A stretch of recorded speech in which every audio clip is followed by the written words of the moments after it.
이권 카르텔이라는 표현을 썼습니다. 이권 카르텔 어디서 좀 익숙한 표현 아닙니까? 화면을 한번 좀 봐주시죠. 작년 이주호 장관 인사청문회 과정에서 운영하던 사단법인이 에듀테크 업체로부터 1억 원 후원 받았습니다.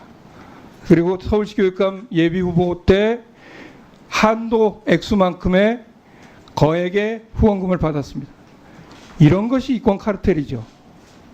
자, 이주호 장관께 물어보겠습니다. 4월 4일 사교육업체 대표들과 오찬 간담회 가진 적 있죠? 네, 있습니다. 참 이상한 일입니다. 4월 4일이면 대통령의 뭔가 강력한 지시가 있은 후인데 4월 4일 날 장관이 사교육업체 대표들과 간담회를 가졌는데 그 얘기를 참석자 중에 한 사람이 칼럼에 썼습니다. 시종 화기애애한 분위기였다. 그리고 시작을 영국에 있었던 에듀테크 박람회 문제로 했고 전문적인 얘기도 나눴고 결론이 민관 협력해야 된다는 얘기라는 겁니다. 여러분 한번 좀 생각해 보십시오. 3월 달에 대통령이 뭔가 강력한 지시를 내렸고 그 지시가 이행되지 않았다 그래서 6월 달에 이 난리가 났습니다. 일타 강사들을 잡겠다고 하고 사교육 업체를 지금 압수수색을 하게 될지도 모르겠습니다. 그런데 4월 4일 날 장관은 이 사람들하고 화기애애한 모임을 가졌습니다. 도대체 이 모임에서 어떤 내용들이 됐는지 한 가지만 더 제가 참 이상한 일인데요. 3월 달에 사교육에 대한 종합대책을 발표한다고 했어요. 근데 이 사교육업체 대표들과 4월 4일 날 모임을 가진 다음에 4월 10일 날 사교육 대책이 오히려 완화된 대책이 발표됐습니다. 저는 오히려 4월 4일 이 자리에서 에듀테크 문제를 둘러싼 장관과 사교육업계의 이권 카르텔이 형성된 것 아닌가. 만약에 대통령의 강력한 지시가 있었다면 이 자리는 어떤 자리냐면 앞으로 킬러 문항 안 된다. 사교육 업체가 킬러 문항 이용해서 사교육 이득 보려고 하지 마라. 그 이권 카르텔을 차단하는 얘기가 주제가 됐어야 되는데 그 반대였습니다. 민관 협력하겠다고 했습니다. 자, 장관 두 가지 답변해 주십시오. 3월 달 대통령 지시라는 게 과연 도대체 뭡니까? 그리고 4월 4일 사교육업체 대표들하고 만나서 도대체 무슨 얘기를 했고 이 자리에서 킬러 문항 얘기에 대한 얘기가 있었습니까? 없었습니까? 네, 그 존경하는 유기현 의원님 질의에 대해서 답변드리겠습니다. 첫째, 이제 대통령께서 3월에 그런 지시가 있었냐 하는 질문이신데요. 장관님, 네. 그 마이크가 작은 거 아니면 목소리 좁은 거요? 아, 그런가요? 네. 네, 들리십니까? 네. 그 3월 달뿐만 아니고 대통령께서 상당히 여러 차례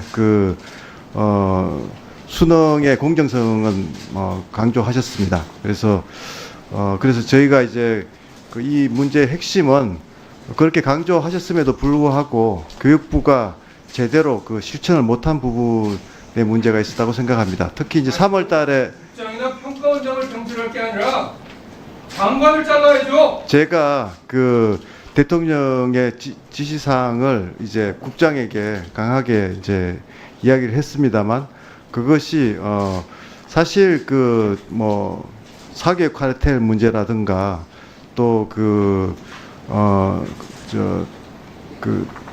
킬러 문항 문제 같은 것이 사실 여러 번 제기가 됐고 어떻게 보면 우리 교육의 고질병 같은 것입니다. 그래서 많은 분들이 지적을 하고 해도 사실 잘 지켜지지 않고 해소가 되지 않았던 문제입니다. 대통령과 제가 굉장히 강한 의지로 이 문제를 해결하자고 지시를 했습니다만 그것이 특히 6월 모의고사에서 그 지시가 제대로 반영이 안 됐다는 것을 확인하고 제가 담당 국장을 경질하게 된 것이고요.